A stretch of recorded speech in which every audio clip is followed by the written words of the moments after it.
Just to let you guys know really quickly, a lot of footage was actually lost during the editing process of this video, and I apologize in advance, but I decided that we would just go ahead on with the intro.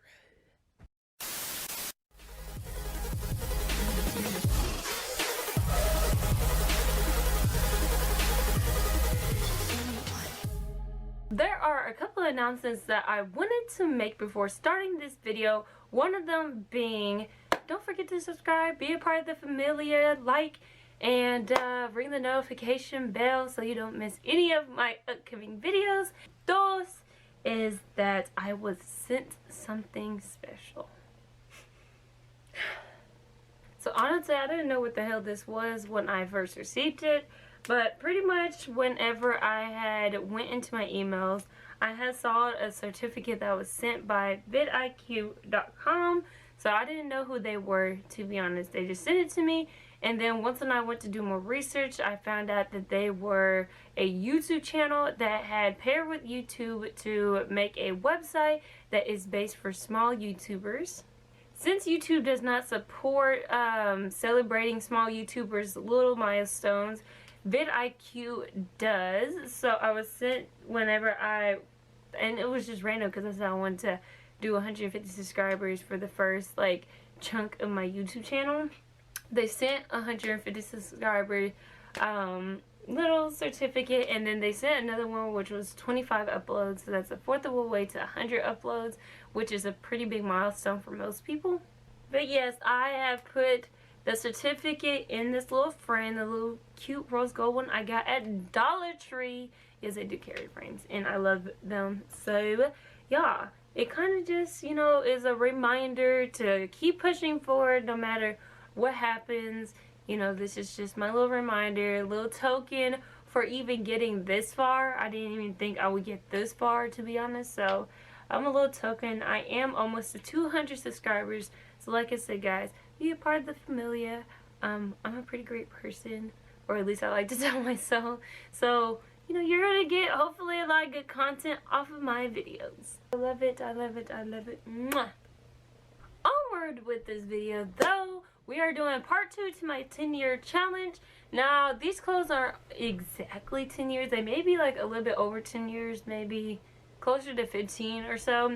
And they're just clothes that I collected from the storage room that we are going to transform and do kind of like a glow up type video, if that makes sense. Ah! That water was so cold, it's hurting my teeth. Anywho, so pretty much what we're gonna do is I am going to try on these tops. Now, you guys have already been introduced to this one, and if you have not, go check out that video. I'm not sure if you want to wait to check out the video or not, but pretty much I did a 10-year challenge part 1 where I transformed my 6th grade yearbook photo with this top, and so yes, we are going to transform this top as well. We have this one. This one was probably from like the older one, 2007, I want to say. It was my sister's top. I remember her buying this. This top has cute little flowers on them, and it was from Family Dollar. That's the funniest part, was Family Dollar used to have really cute tops. When I saw this, I love the flowers on it, and I just had this instant vision, since like I love to travel, especially to tropical places, that this would be perfect for like kind of like a cute little halter crop top type thing. So we'll get on into that in a bit. And then this top, I really love this top just by itself. So I'm excited to try it on for the before, but I'm even more excited to even try on the after. I have like plans that I want to do with this one, kind of do what they call it, the off the shoulder crop tops. You know what I'm talking about later on in the video.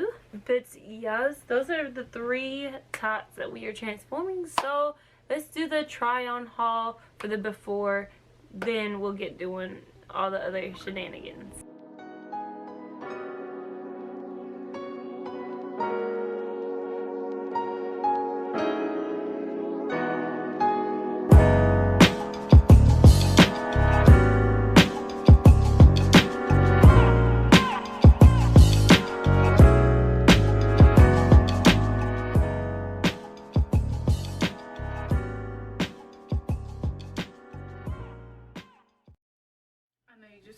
to feature on your channel.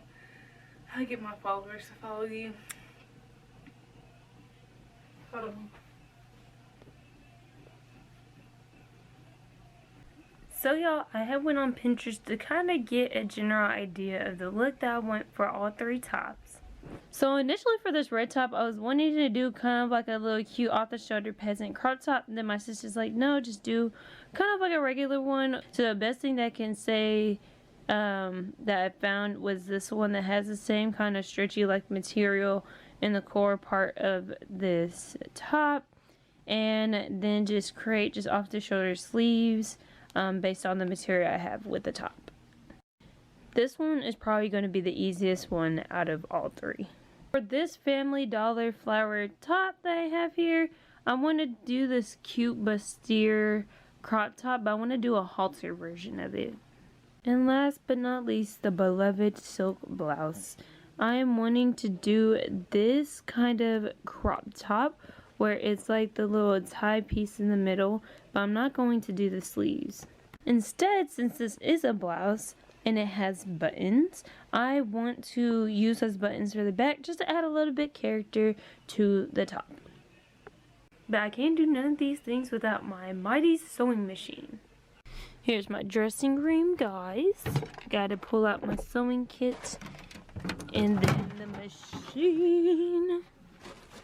Now we are locked and loaded and ready to go. So I decided to start with the red top because I thought it would be the easiest one to recreate.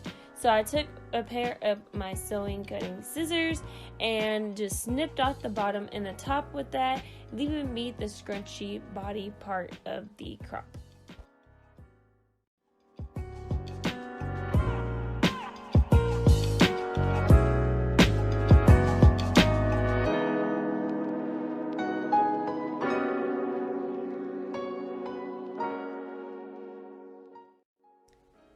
I had to add elastic to the part that I had cut off the hemming to.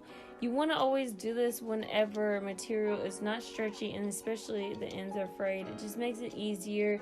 It makes the material look nicer, everything look cleaner, especially since the body part of the crop top is stretchy. You want to make sure everything has that stretchy ruffled look to it as well and not one thing out of place versus the other.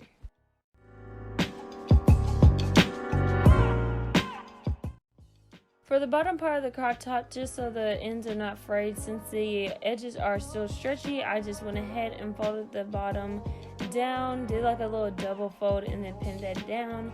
And you'll see this kind of commonly throughout my videos that I kind of double fold my ends, but it makes the ends not fray as much. And then I just zigzag stitch both of those ends.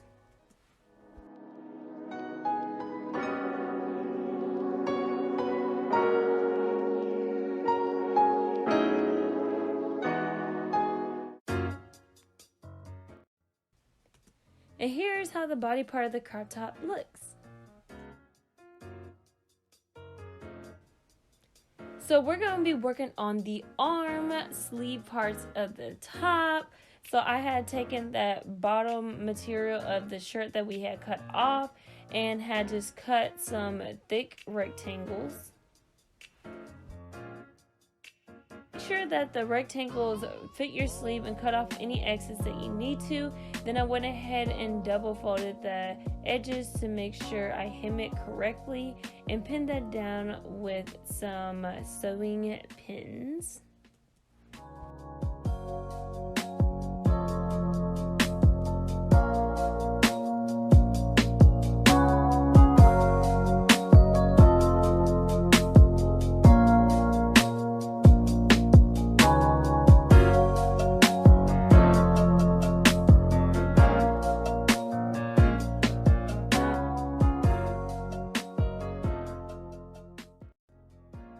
And here is how mine looks like. I'm going to make 2 for both of my arms and then use a straight stitch when it comes to the sewing part. And don't forget to backstitch any of your work. We want to prevent against loose threading.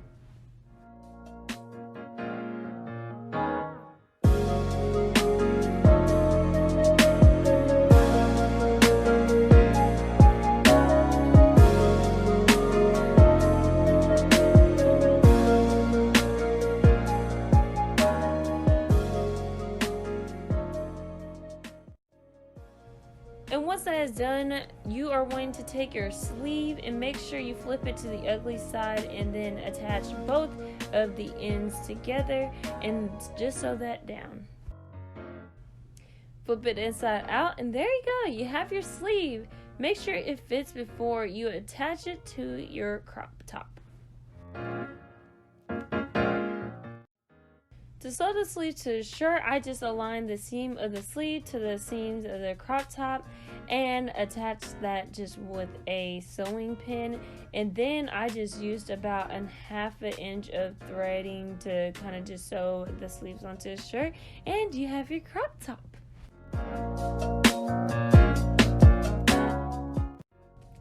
The next shirt we're going to be working on is the silky blouse. This one was kind of like the second one, or at least I thought, of the shirts that would be easiest to make.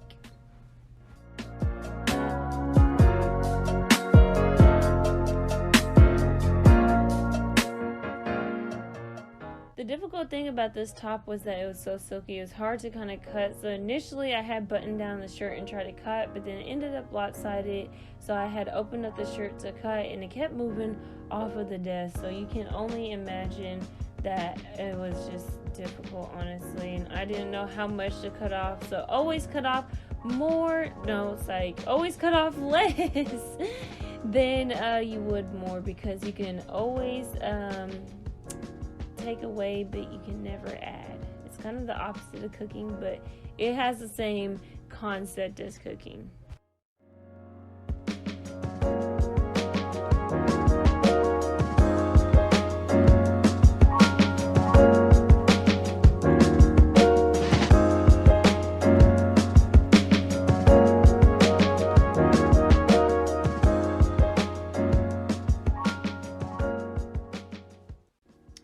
So I had to cut off extra material because whenever I tried on the top, it was fitting very weird.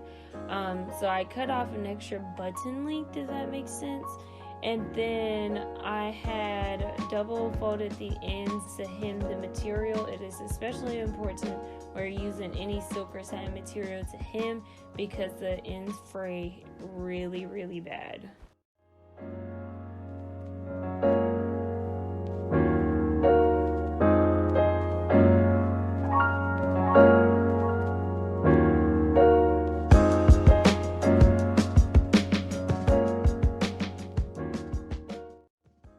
Now it is time to make the tie piece that is going to go in the middle of the top. So I had to take two little short rectangles that we are going to attach later to make a really long tie piece. I diagonally cut both of the one side of the ends, if that makes sense, and then double folded like I did the tops to hem down that material so we can get it ready for sewing.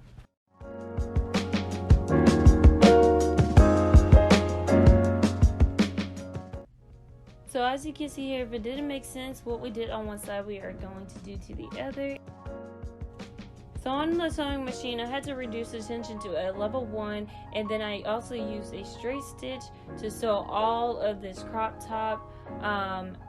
And what I wanted to start with was the tie piece, because it's just the easiest one to do at the moment. So all I did was just sew that down like so, and make sure to double stitch the ends so we can prevent against loose threading.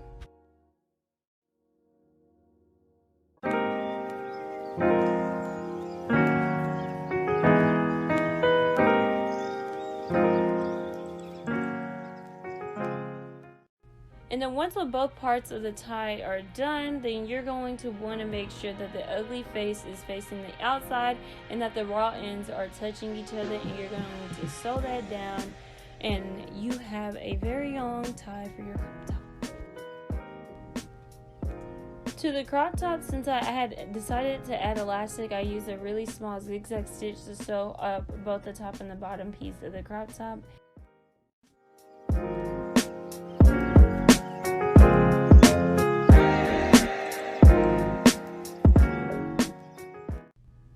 After that is all sewn up, I'm going to take the tie that I had made a little bit ago to put that directly in the top, tie it up all nice and snug, and then the top is complete. And last but not least, we are going to make this floral top. So I went ahead and snipped off the side pieces that we're going to use later in the video for the halter part. And then I also took off the bottom to kind of crop it, and then shaped up the top part to be like the bustier top that I showed you guys earlier.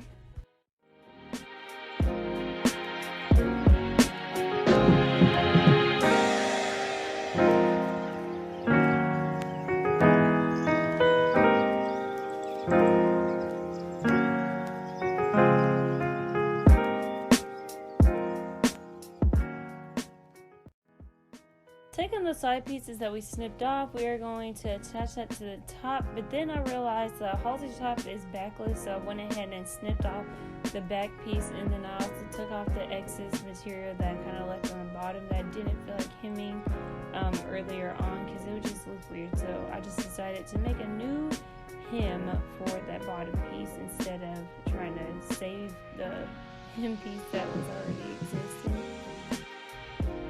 To hem all the raw edges, I had just double folded like I had did with every other crop top, nothing new.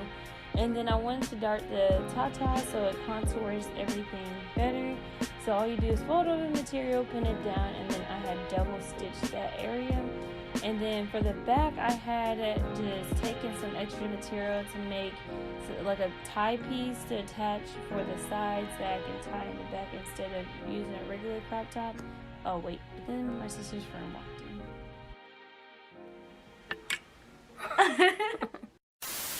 So y'all, if y'all couldn't tell by my hair, I've been working pretty hard today. I did get all 3 shirts done. Family, friends, and everybody just decided to stampede in. So if you hear noise upstairs, that is them. My dad took my ring light to cut hair and everything. And like I said, family and friends kept coming in because they had an event to go to tonight. And mine and my sister's room connect. They all had to go to her room in order to get dressed. That means going through my room, and as you can tell, my sister's friend, you know, was in the camera like, what's up? I didn't get time to finish explaining the last shirt and what I did, so pretty much I'm gonna just go through what I had to modify. Here is the last shirt. I think it looks so beautiful. Compared to all 3 of them, this one or the first one would be my #1 vote. So instead, I had taken some more material and made this like little belt type thing that I did with that top. Just I done it with this one and then attached it. I took off the other piece that I had cut because I was going to just attach this to that piece, and it wouldn't have made sense to do that. So I just cut that piece completely off and then added this nice little tie piece. This part was loose, so I just sewn up here. And then I've taken the straps I cut off in the beginning of the tutorial for this shirt and had just attached them like so. I darted the front part, and then the only part that I need to do is just kind of dart the sides a little bit because, you know, the top ties are going to be hanging out if I don't. But overall, that is the top. So the only thing I need to do is change. Yeah, fix his hair. Gosh damn. No. I'm not gonna lie, these shirts do smell like 2007. Alright, 3, 2, 1, voila!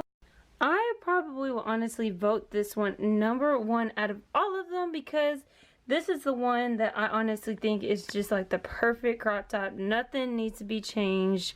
There's no raw edges, nothing bad with it. So honestly, this one is probably, like I said, my favorite. This is the off the shoulder. You can tell it's been a long day when I started mixing shoulder and crop together. Like, how do you mess that up? Like I was saying, this is the off the shoulder crop top that I made out of that first red one. I honestly think it came out good. It was the easiest one to make. So, you know, with all that being said and looking good, being easy, this hits my #1. Let's move on to outfit #2. 3, 2, alright, you already know. This is that halter-ish bustier crop top that I made. There are a few things that I wish could have been done, and I probably wouldn't wear this out too much. I don't think I did a bad job on it though. First thing first, the darting, I mean, it came out alright. I wish this one was a little bit longer, and I need to dart the sides and then add a little bit of like a backing to the straps, but overall the shirt is not bad. The bottom, I may add an elastic because your tits can easily fall out of it, but overall, like I said, I'll probably rate this one like an 8 or 7-ish, somewhere around there. Let's go to the last shirt. I'm about to show you outfit number 3, but really quickly I wanted to explain the video from last time I had did the 2010 version. Like I said, this video is going to be the 2020 version of all the outfits I would have worn back in 2010 or earlier. So this is really the replica of the outfit that I made in the video last time. So you're going to see a lot of similarities, but also see the updates and differences in the glow up version of that one. So are you ready, guys? Woo! I wore the same pair of bottoms that I did the DIY gaucho pants with, and then I paired it with this top. First, I hated this top so much because of the sewing job that I had done on it, and then I really loved it because, you know, honestly, you can tuck in that sewing job and it looks just as good. This outfit kind of gives me a little bit of a 70s vibe, you know? It'd be really cute with a pair of like those clear high heels, you know, those bad boys. Alright y'all, and that's pretty much it to my video. I'm gonna just pretty much do a quick closing because I'm honestly really tired and got a lot more stuff to do. So if you have not subscribed, please go ahead and do, and then like and comment and do all that fancy smancy stuff that I love y'all to do. My camera just decides to blur itself. Of course, just everything is going great for Allison today. Okay, it hates me. And like I said, be part of the familia, ring the notification bell so you don't miss any of my upcoming videos. And I'll see you guys next time. Boop! Bye-bye.